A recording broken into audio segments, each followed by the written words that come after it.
Alright, let's talk about Creed. Now, I've reviewed every single Rocky film, so now we're getting into the Creed stuff, which I really like Creed a lot. I think it's fantastic.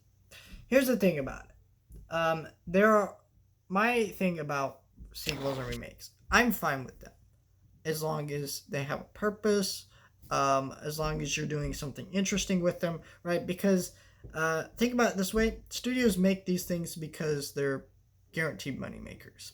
They're attached to a property that they know is successful and will make money, so they make them. But my issue is they don't try anything new, and so they end up with just boring, bad movies usually.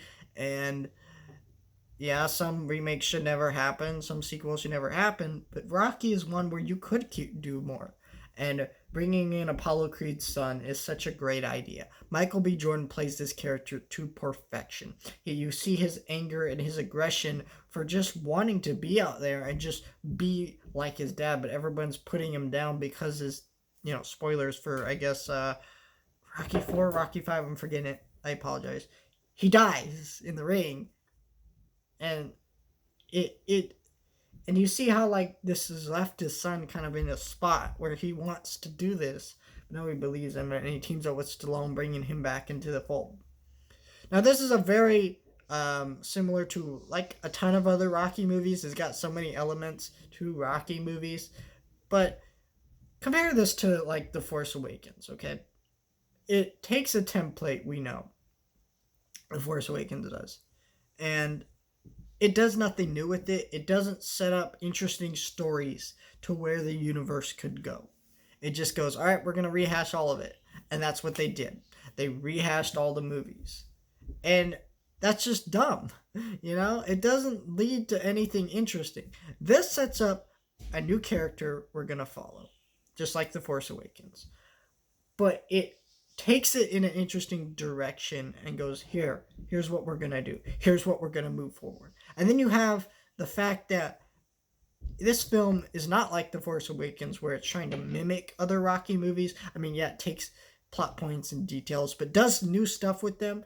It doesn't try to capture any of the tone of the other Rocky movies. This is a very different Rocky movie. It's got a very different tone. It's got a very different score, which is fantastic. It's got all these great elements to make a great movie, and it's directed excellently by Ryan Coogler, the director of Black Panther. Now, I don't really care for Black Panther that much, but his direction isn't that great on that movie because this is more what he's good for. There's incredible long take sequences in the fight scenes.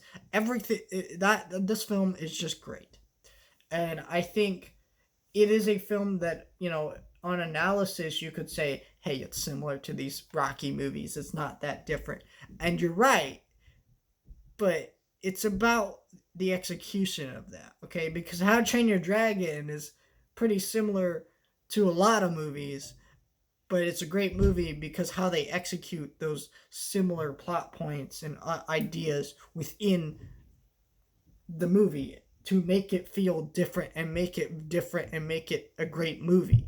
And that's what this movie does. It's all in that execution. It's all about trying something different. And that's what this movie does. And it's a great starting off point for Rocky. Stay tuned for next week for Creed 2.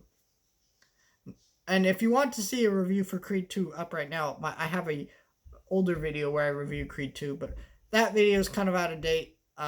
So I'm going to actually re-record it and do a different review for Creed 2 coming next Monday.